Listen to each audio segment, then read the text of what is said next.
Welcome to Wayne's Old Time Radio Page channel. I'm Wayne, your host. These programs are brought to you by support of our listeners. You can give your support at Patreon or PayPal, either one. There's clickable links in the description below. Thanks for your support and enjoy the shows. From Hollywood, it's time now for Johnny Dollar. This is Reynosa, L.A. Police. Oh, hiya, Sergeant. Any luck? Nothing. This Topo Leanley boy's been in jams before. He's a tough cookie, and we don't scare him a bit. What's his story? Says he was walking through the courtyard of the apartment house when you jumped him from the bushes. Oh. Claims he thought it was a stick-up and fired that shot at you in self-defense. What was he doing there in the first place? Calling on a girlfriend, only she'd given him the wrong address. Sure. Well, we can hold him overnight for carrying a concealed weapon, but that's about all, Johnny. He'll make bail in the morning. Well, fine. Let him. Things aren't adding up, and it's got him worried. He's afraid he's being double-crossed, and he's fighting mad about it. On the loose, maybe he'll be a help to us. How? Maybe he can find Eddie Caylin. What are you talking about? Eddie Caylin's downtown in the morgue on a marble slab. Sergeant, want to bet?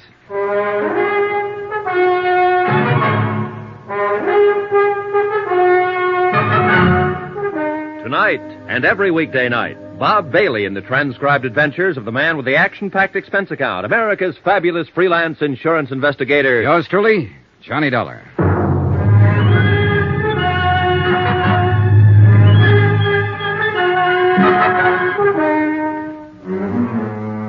From Special Investigator Johnny Dollar, location Los Angeles, to the Home Office, Trinity Mutual Insurance Company Limited, Hartford, Connecticut.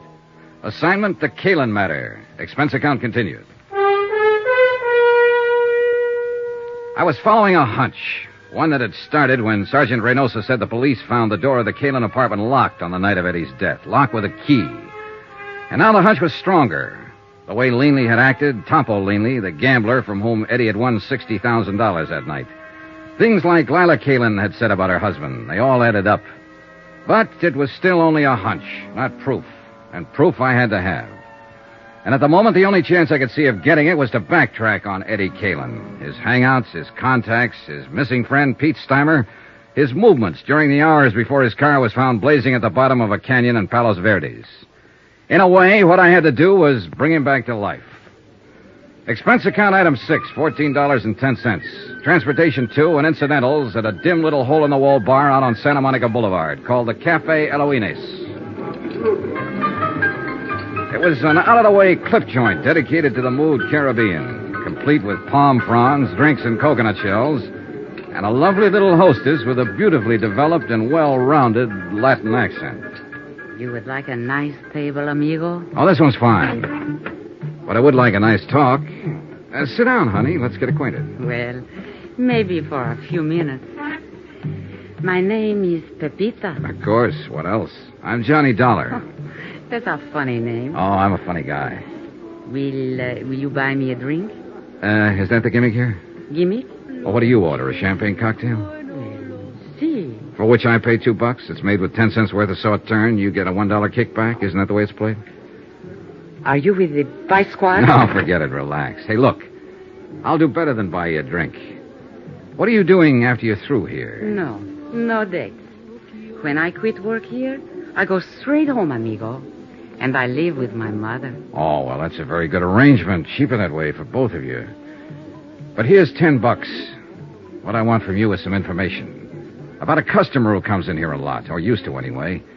Eddie Caylin. You know him? You are not the police, or you would not give me $10 just for talking. Sure, I know Eddie. What you want to know about him? When did you see him last? On Thursday, the day before he was killed. How did he act? What did he say? Anything out of the ordinary? He said he loved me madly, passionately, devotionally. And if I do not love him too, he will kill himself. Just like ordinary. He was lying, of course. But he always was such exciting to listen. Then he buy me champagne cocktail and borrow from me the money to pay for it. Quite a boy. Que hombre.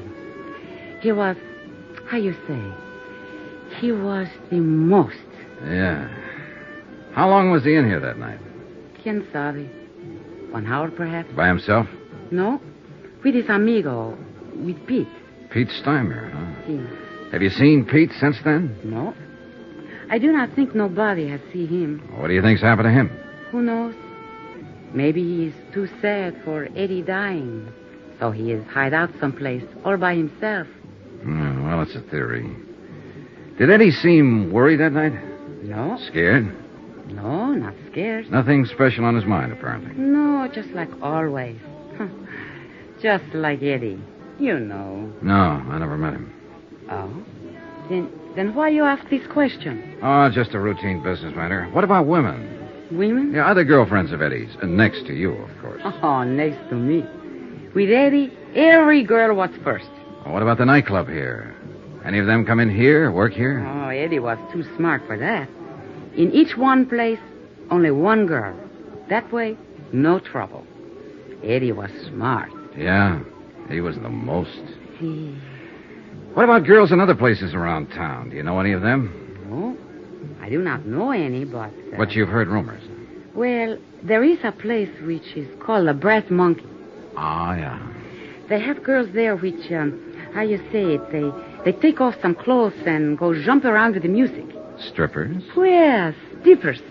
Well, somebody has always make jokes with me about one of those strippers. They say Eddie has had the big thing with her. They think to make me mad, but there's no difference to me. I know how Eddie is. Do you know the girl's name? The very silly name, which she has make up, is Marty Midnight.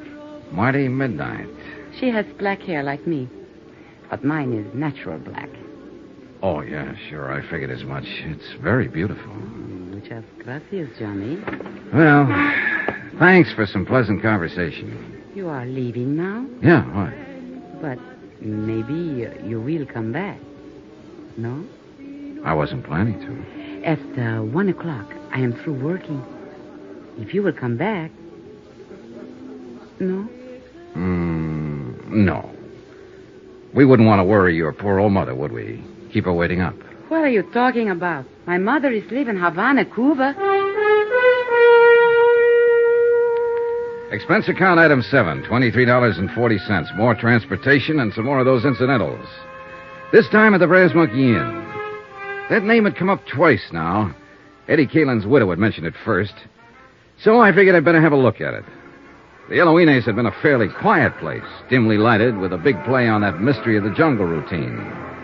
But the Brass Monkey was a pony of a different tint. At the Brass Monkey, they let down their hair and really lived. The chorus line was on and at it when I arrived, and strangely enough, the girls were all dolls, pert, young, lively, 7 of them from left to right. But not one of the 7 had midnight black hair. I leaned against the service bar and waited for the bartender to come down out of the clouds and notice me, and he finally did. Oh, sorry, Buster. Just couldn't see you for looking at you. Oh, that's all right. Who'd bother with a customer at a time like this? Another art lover. Man, I'll tell you true, there is the cream of the crop. 7 shining sisters. The Pleiades, brother. The absolute up-top zenith of the entire ecclesiastic firmament. What do you have to drink? Scotch. Over ice. Checo. I read a lot. That's where I get all them big words. Always try to better myself. Get ahead, man, that's the thing. Yes, so I've heard. So I read all the time, and I got a system, too, a shortcut. You know all them books you see around? You know what they're full of? Well, opinions vary. Words. And you know where they get them? From the dictionary. So I don't mess around. I go right to headquarters. The only book I read is the dictionary. You what? Sure. Read it through twice, and now I'm clear up to J on the 3rd time around. You know what a joss house is? Yeah, it's a Chinese temple. I think I need that drink now. Oh, I'm sorry, Buster.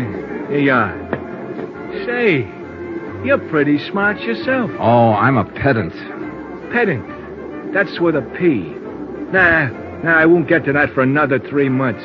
That's $1 even for the drink. Here you go. Keep the change. Well, thanks. Hey, this is a 20 you give me. Yeah, I know. Oh, I see. Well, Buster, the answer is no. I can't fix you up with one of the girls. All I want is some information. Like what?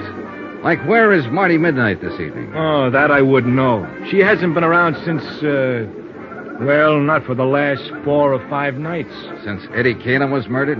Is that what you're about to say?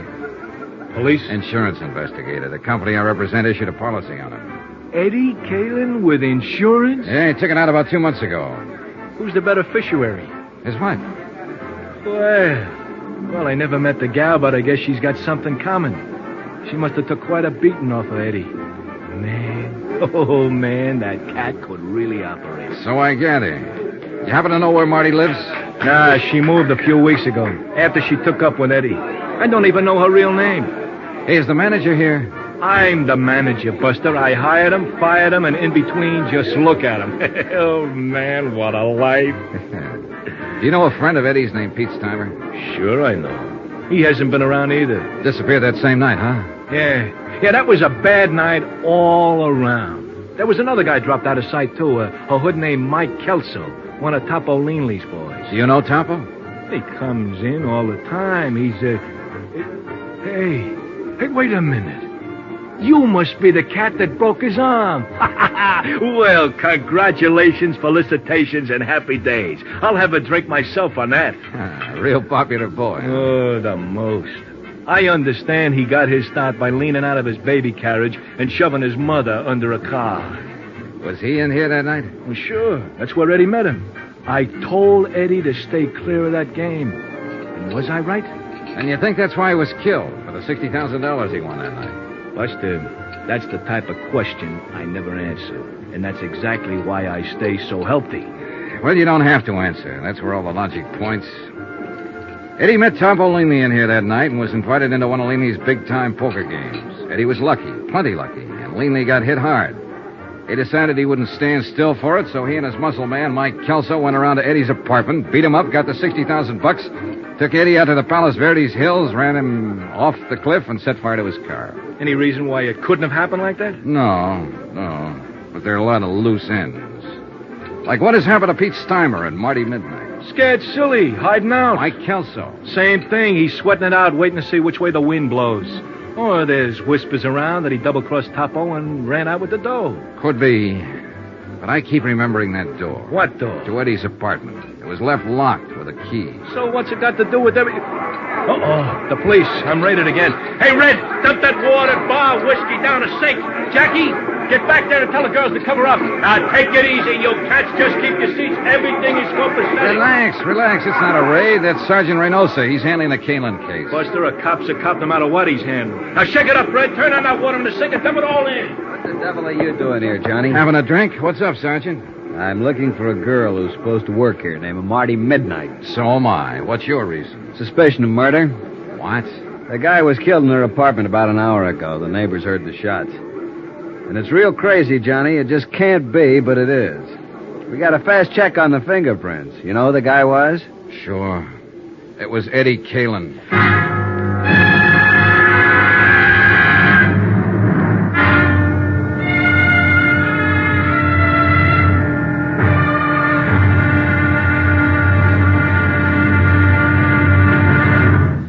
Now, here's our star to tell you about tomorrow's intriguing episode of this week's story. Tomorrow, a stakeout, a manhunt, and a tired intern breaking his heart to keep life in a broken body. Join us, won't you? Yours truly, Johnny Dollar.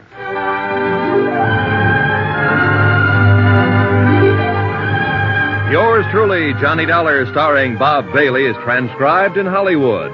Written by Les Crutchfield, it is produced and directed by Jack Johnstone. Be sure to join us tomorrow night, same time and station, for the next exciting episode of Yours truly, Johnny Dollar. Roy Rowan speaking.